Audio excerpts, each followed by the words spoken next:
Kalau ada yang mau baca Quran khatam nanti malam, bagus.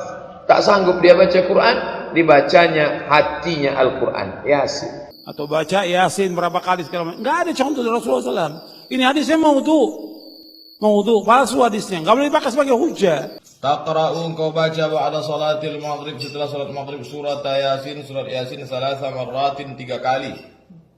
Yang pertama biniyati tulil umri, niat panjang umur. Yang kedua biniyati daf'il bala, niatnya menolak bala. Yang ketiga biniyatil istighna 'anil nas, dengan niat supaya tidak berhajat, tidak bertumpu, tidak berharap kepada manusia, hanya berharap kepada Allah.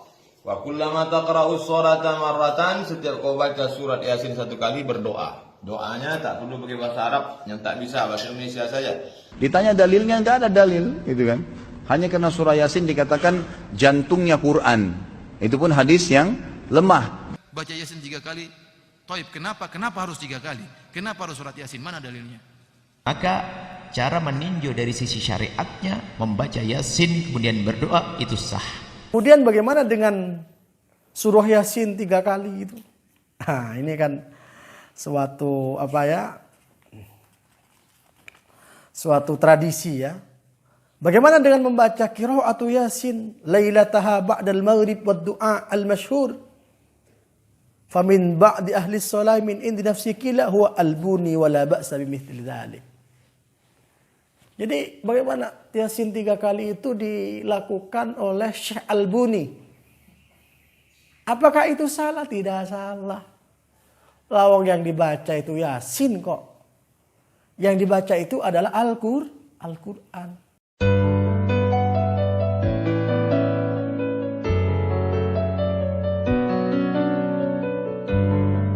Assalamualaikum warahmatullahi wabarakatuh.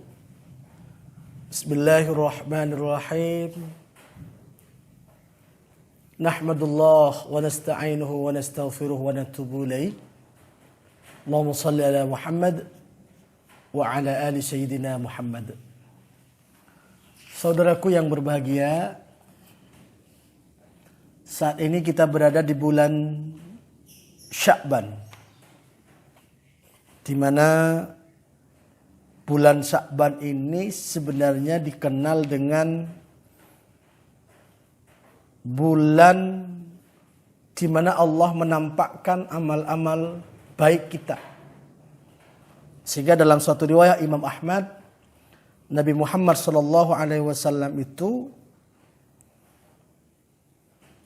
sering melakukan puasa. Ketika ditanya Rasulullah kenapa senang puasa? Karena memang syahrun turfa'u fihil a'mal ila rabbil alamin. Bulan Sya'ban itu bulan di mana amal baik itu diangkat oleh Allah Subhanahu wa taala. Fa uhibbu ayyurfa amali wa ana shaim. Ketika amal itu diangkat oleh Allah, saya dalam keadaan puasa. Ini yang dicontohkan oleh Nabi Muhammad sallallahu alaihi wasallam. Saudaraku yang berbahagia, ada fenomena yang sangat kadang menjadi debatable di kalangan teman-teman umat Islam. Terutama di kalangan teman-teman Wahabi. Lagi-lagi Wahabi ini. Kita itu lagi bukan perang, bukan benci ya, tetapi kita itu memang lagi diskusi ya. Karena hidayah itu dari Allah Subhanahu wa taala. Nah, di dalam tradisi Ahlussunnah wal Jamaah itu, kalau pada separuh bulan Sya'ban itu bertepatan pada nisfu Sya'ban, itu banyak menyelenggarakan suatu kegiatan-kegiatan. Kegiatan-kegiatan. Nah, kegiatan itu diisi dengan berdoa kepada Allah Subhanahu wa taala. Apa motivasi atau latar belakang kegiatan nisfu Sya'ban itu terselenggara di kalangan umat Islam Ahlussunnah wal Jamaah karena mengacu kepada hadis Rasulullah sallallahu alaihi wasallam, riwayat Ad-Daruqutni, riwayat Ibnu Hibban, Al-Bazzar dan lain sebagainya, bahwa an Mu'ad bin Jabal an Nabi sallallahu alaihi wasallam qala yattali Allah ala khalqihi lailatan nisfi min Sya'bana fayaghfiru li jami'i khalqihi illa li musyrikin aw musyahin. Allah Subhanahu wa taala melihat kepada makhluknya, pada umatnya pada lailatan nisfi min Sya'ban, pada separuh bulan Sya'ban. Maka Allah kemudian memberikan maghfirah kepada makhluk-makhluknya kecuali orang yang menyekutukan kepada Allah dan orang-orang yang di dalam hatinya masih ada kebencian sesama umat Islam. Dengan latar belakang seperti ini, maka Khalid bin Ma'dan, salah seorang perawi hadis, dulu itu mengumpulkan di daerah Syria, seorang tabi'in, Khalid bin Ma'dan, mengumpulkan saudara, sanak famili, handai tolan. Itu mengumpulkan saudara-saudaranya untuk senantiasa melaksanakan doa bersama ketika sampai pada malam nisfu Sya'ban. Maka disinilah umat Islam pada malam nisfu Sya'ban, karena semua diistijabai oleh Allah, mereka berdoa. Nah, kemudian bagaimana dengan surah Yasin 3 kali itu? Nah, ini kan suatu suatu tradisi ya. Bagaimana dengan membaca qiraatu Yasin lailataha ba'dal maghrib wad du'a al-masyhur? Famin ba'di ahli shalah min indi nafsi kila huwa albuni wala ba'sa bimithli dzalik. Jadi bagaimana Yasin 3 kali itu dilakukan oleh Syekh Albuni? Apakah itu salah? Tidak salah. Lawang yang dibaca itu Yasin kok. Yang dibaca itu adalah Al-Quran. Dalam riwayat yang lain, bagaimana kita diperintahkan oleh Nabi Muhammad SAW, Yasin itu 5 qiraat lah. Tergantung niatnya apa.